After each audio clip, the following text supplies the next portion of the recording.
আসসালামু আলাইকুম। অত্যন্ত জাঁকজমকপূর্ণ এবং উৎসবমুখর পরিবেশে বাংলাদেশে হয়ে গেল ত্রয়োদশ জাতীয় সংসদ নির্বাচন। এত উৎসবমুখর পরিবেশ এবং প্রায় ঈদের সমান ছুটি এবং ঈদের উৎসব আমেজ বাংলাদেশে কিন্তু বিরাজ করেছে এই সংসদ নির্বাচনকে কেন্দ্র করে। চলেন আজকে জেনে নেই যে এই সংসদ নির্বাচন কেমন হয়েছে, কোথায় কি অবস্থা হয়েছে এবং এই সংসদ নির্বাচনের গুরুত্বটা বাংলাদেশে কতটুকু 5 আগস্ট পরবর্তী সময়ে। কারণ এখানে বাংলাদেশের প্রধান যে একটা রাজনৈতিক দল আওয়ামী লীগ, এটা কিন্তু এই নির্বাচনে অর্থাৎ ত্রয়োদশ জাতীয় সংসদ নির্বাচনে স্বাধীনতার পরবর্তীতে প্রথমবারের মতো অনুপস্থিত।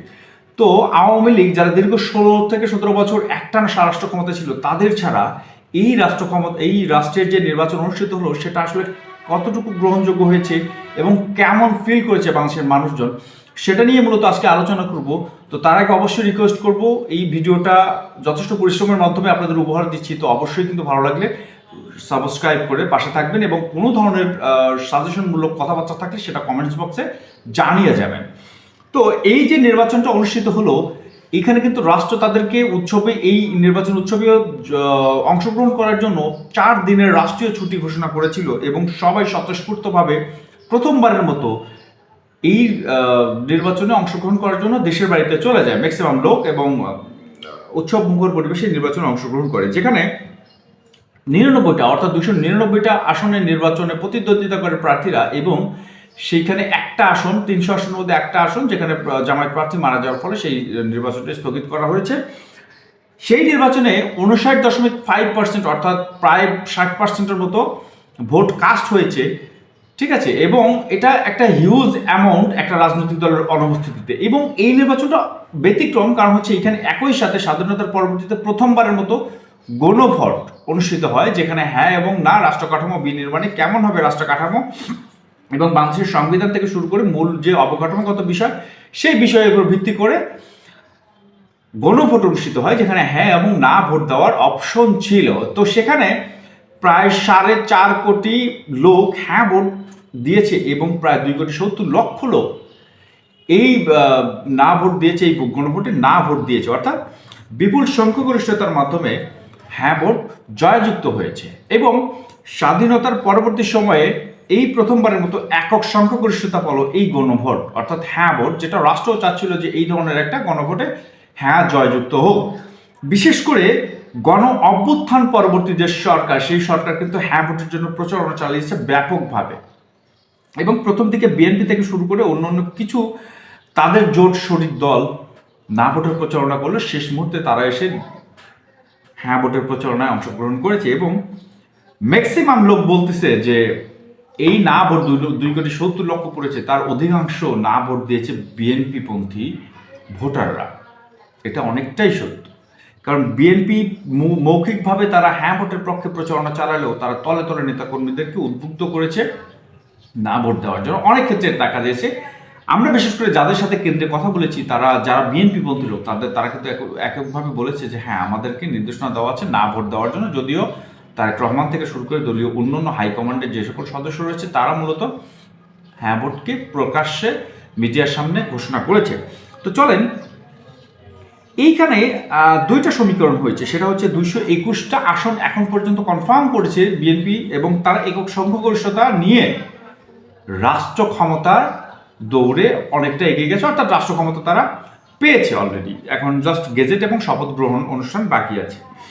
তো আমাদের দেশের যেহেতু 300 আসন, সেখানে 150 আসনের পরবর্তী আসন একটা পেলেও সে কিন্তু রাষ্ট্র ক্ষমতায় চলে এসেছে বলে ধরে নেওয়া হয়।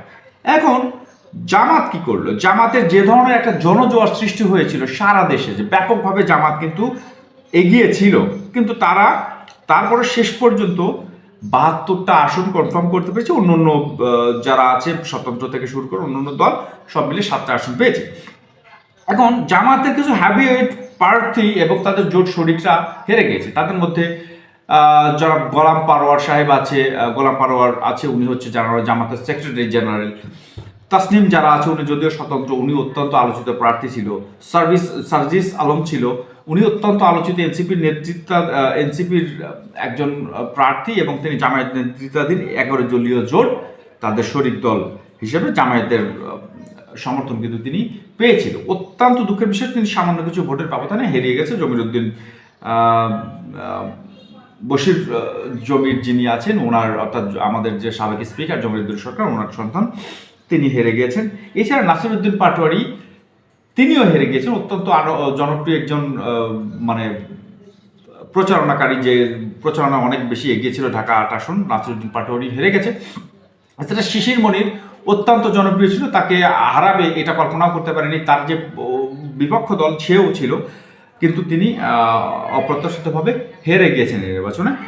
এই তো, এছাড়া হচ্ছে বিএনপি পন্থী যদি ধরেন, মায়ের ডাকের তুলি ম্যাডাম ছিল, উনিও হেরে গেছেন। এছাড়া আমিনুল হক, যিনি ঢাকা মহানগর উত্তর বিএনপির আহ্বায়ক, তিনিও হেরে গেছেন। অর্থাৎ বিএনপি এবং জামায়াত জোটের মানে অনেক হ্যাভিওয়েট প্রার্থী যারা অত্যন্ত জনপ্রিয় এবং আলোচিত ছিল, তারাও কিন্তু হেরেছে। অর্থাৎ নির্বাচনটাকে যে ধরনের প্রত্যাশিত এবং সারা দেশের গ্রহণযোগ্যতার মানদণ্ডে বিচার করার কথা ছিল ইউনূস সাহেবের, সেদিক দিয়ে আমরা 99% কিন্তু সাকসেস বলব। নির্বাচনটা অত্যন্ত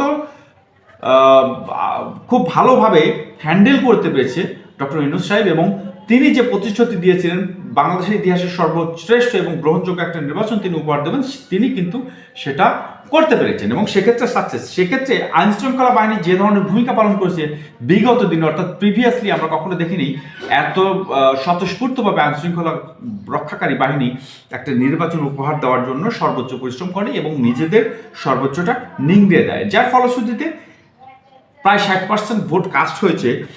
যেখানে সবচেয়ে বড় বিষয় হচ্ছে যে বিএনপি একক সংখ্যাগরিষ্ঠতা পেয়েছে 221টি আসন পেয়ে, কিন্তু ভোটের ব্যবধানে যদি বলি, সেখানে বিএনপি 46.6% ভোট পেয়েছে টোটাল ভোটের ক্ষেত্রে, এবং জামাত পেয়েছে 43.9%। অর্থাৎ ভোট কাস্টিংয়ের ব্যাপারটা 2.7% ব্যবধান। ভোটের ব্যবধান কিন্তু খুবই কম। এর আগে আমরা কিন্তু 2018 সালের নির্বাচনটা, আমেরিকান নির্বাচনের ক্ষেত্রে বলতে পারি যে ভোট কিন্তু বেশি পেয়েছিল হিলারি ক্লিন্টন, কিন্তু ডোনাল্ড ট্রাম্প নির্বাচিত হয়েছিলেন প্রেসিডেন্ট হিসেবে, কারণ তাদের ইলেকট্রাল সিস্টেম ছিল। কিন্তু এখানেও দেখেন 2.7% ভোটের ব্যবধানে 72 থেকে 221টা আসন বিএনপি পেয়েছে জামায়াতকে হারিয়ে, কিন্তু ভোটের ব্যবধান খুবই সামান্য। যেখানে পিআর পদ্ধতি অর্থাৎ উচ্চকক্ষ কিন্তু কাজ করতে পারে।